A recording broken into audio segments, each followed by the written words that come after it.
hi, we're in Cannes. I'm not, let's just make something very clear. We're not going to do this in Greek because the Greeks aren't interested. Oh, so it's in English. Aren't interested. Oh, okay, guys. I think people will learn a lot more about film markets and about just anything as long as it's in English. I think we can reach more people if we talk about our experience in Cannes. Yes. So just a little update. I'm actually doing my meetings this weekend, so I don't know if I'll have time to do the day pass situation and get into Cannes. You see? Just her on Monday, but it'll work out. A producer I've spoken to goes on the premium thing, which is quite costly. I think it's good to be informative and let people know that it's much more pricey than one would think. And unfortunately, given the rise of influencers and fashion brands and deals and sponsorships and contracts with all these high fashion places, it has become less of a celebration of film and cinema and more of just, you know, influencers advertising products. And I can say this because in Greece, if you're a television actor and you have a brand with Nescafe, even coffee, or you do an advert or whatever, even Armani Beauty, or even just coffee, as basic as coffee, you gain access to Cannes. So I see a lot of photos from the Greek celebrities who are actually nothing in the real world. They're actually invisible, because who are they really in this world? And the question you have to ask is, if the world judges you, but what is the world really? Who is the world to say these things? So it's funny because, yeah, from a Nescafe Greek advert, you can walk into Cannes on the red carpet and everyone in Greece loses their shit. Should I be cursing? No, but we're not getting monetized on the show yet, so it's fine. What we're going to do is we're going to find a nice park, a beautiful park that we're almost reaching. I believe that's a school, actually, so another park. And we'll be conducting our own takes on things. And I want you to give them a full body shot of what I'm wearing. Let's not miss this outfit. Tell me you're Libra rising without telling me you're Libra rising. Without making this guys, about she's astrology. amazing. She's talking. Without making this about astrology. Well, to be fair, I'm usually speaking in my head while I'm walking anyway. So this is just a fun little situation. Oh, there's the park. I think that's the park. Okay, so yeah, without making this about astrology, they say that Libra risings are very balanced in how they dress and they care about aesthetics, and it's true. It's true. So yes, I love France, and I just wanted to say, when I was 17, I rented an apartment in Charenton-le-Pont-Paris, which is 40 minutes from Paris, and I took part-time classes in French at Alliance Française and to learn French and whatever, and I had a blast. And I haven't been in France for 11 years, and it's just the way it was when I left it. And funnily enough, my parents took me to Cannes when I was like 12. Where are they? Where are your parents? Southern France. We explored southern France. We explored Monaco, Monte Carlo, Nice, and so I've actually been to Cannes before, not the festival. It wasn't during that season. It was a little bit after. My parents took me when I was 11 or 12, I believe, and southern France is beautiful. We visited Monte Carlo, Monaco. Monte Carlo is technically not part of France. Monaco, Nice, it's all very nice. Ooh, ambulance. Well, you can take the city out of the girl if you can't take the girl out of the city, or vice versa, actually, vice versa. This is why I shouldn't be stealing other people's jokes or phrases. So, Monaco is the go-to place if you don't want to pay taxes, which is why Stefanos Tsitsipas, this Greek tennis player, who's 2 years younger than me, 3 years younger than me, and is like a millionaire. Meanwhile, I'm like, what have I done in my life? And all he does is play tennis. Yeah, he has his residency in Monaco, so he doesn't pay taxes, and a lot of Greek celebrities do this, but I guess you learn. So, there's a park. We're gonna go to this park. Follow me. We're gonna go to this park. I love parks. Everyone just likes to focus on the luxury when it comes to Paris.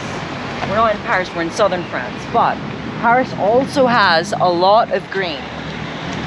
A lot of green. That's the beauty of it. There's a lot of green. So, let's stroll around. Where's she taking me to, guys? Where's she taking me? I'm taking you to a bench so you can sit with me, ASMR, and listen to me rant about film, about the film market. So, this is something I want to say about Cannes. Cannes is a great place to visit as well, not just because of the festival, because I've traveled here before. So, but here's the thing. When you travel to Cannes, you know for a fact that everyone is trying to showcase themselves at Cannes. And when they do this, it is very rare that from most of the people that you meet and shake hands with, very few people are going to be interested in linking up and networking with you in the future. And unfortunately, I don't have much of this experience, but someone who does is a producer I've worked with for a long time, who I'm meeting with. He has some private meetings and I'm meeting with him this weekend.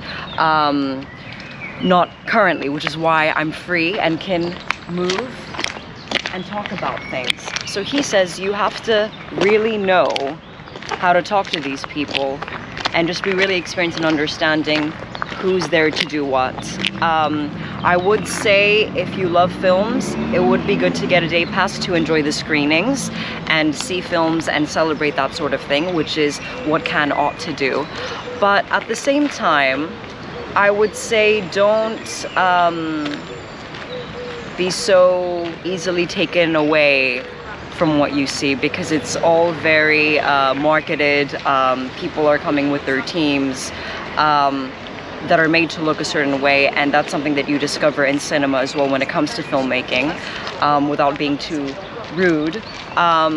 I've met a lot of actors who had nothing special on them, and they looked glossy in their headshots, and they even look glossy on screen. They're made to look that way, and they don't actually look like that or have anything special about them in real life. So the same thing goes for Cannes. So yeah, so this was actually a conversation I was having with Dennis here, who you unfortunately can't see, but he can reply. He can reply. It's that I'm not fazed by the show that people put on, because at the end of the day, you go to Cannes and you leave with yourself. So it's about what you get to do. So that's the way I'm viewing things, and I think it's more realistic, because a lot of the people that are coming in, it's way too expensive, guys. A lot of people that are coming in for a day, 2 nights, 1 night, 2 days, and they take their photos and they leave, because it is costly. So that doesn't really mean much to me, because I'm staying here for a week. So guess who's got the big bucks and isn't showing it, and instead is showing this beautiful nature. Come follow me. I'm ready. We found a wonderful place in this park to sit and chat. And the good thing is that you can speak as loud as you want, because no one's gonna understand a word. And because we're in France, the French people, even if they do understand what you're talking about, they're gonna pretend they don't anyway. So why are we in Cannes? Well, I want to showcase the actual aspects of Cannes, not just the festival, not just the red carpets, because that wouldn't be really realistic. And what I like is that it's a very calm place. So it's very good to kind of get yourself back into like meditation mode and just relax, especially when you prepare for things. Do I like what has become of Cannes in the last few years in terms of allowing major people to dominate, people from fashion and you know, brand deals and all of that? Not really, because I think that kind of destroys the purpose of what Cannes is, which is to celebrate cinema and film. With that being said, as someone who does strongly care about the film markets, Cannes is perhaps one of the largest festivals. And for that reason, it's always a good idea to go, but do bear in mind that because it is such a large platform in terms of all the festivals, you know, the Toronto Film Festival is also large, you're not necessarily going to get what you want out of it if what you want is to just stumble into a person and shake hands and think you're going. That's not how deal making works. Most of the time people are just giving their business cards, praising their own person, saying great things about themselves, and then leaving, and then you might never hear from them again, and at most you might just follow them on Facebook or Instagram or Twitter or whatever it is. So I think what's really important, or at least what's useful in my case, is that I'm meeting new people through people I've already worked with, and I'm setting up meetings like I mentioned earlier this weekend, to meet with people for scripts and things where they have already, you know, heard about me, some of them, and it's an opportunity to plan on as to what I'll be doing in the next 6 months to a year, which I find more valuable than just trying to showcase your brand, because I think most brands can easily be manipulated. It's actually funny because if you actually take a look at most of the people that pass by the carpet and get photographed, you don't know where they're coming from. And what's really funny is that in Greece, the media is making a big deal out of a particular actress who was actually a model, and she only got into Cannes and got to walk on the red carpet because she has a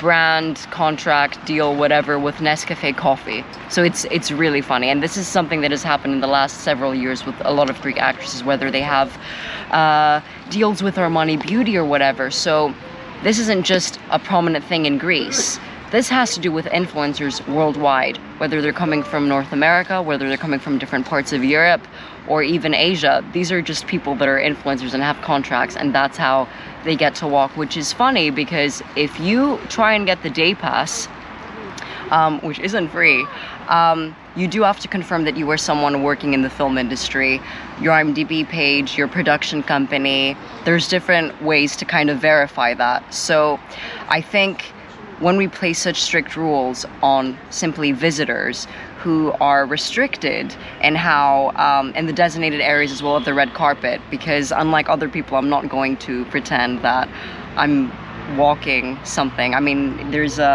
really bad stories. There's Cypriot actresses in the past that have photoshopped themselves just to post a photo on Instagram showing that they walked on the red carpet. And by the way, let me give you guys a tip. If you're looking at a person and all the cameras are taking photographs in another direction, that's a good indicator that that person got a day pass and isn't actually invited to walk in Cannes. And I know that this takes the magic away, but I'd rather celebrate and talk about it because personally, I'm not really ashamed or worried about where I stand on things. I think a lot of people have that fear. I think for the more inspired actors, they just want to keep working, and that's more of the goal.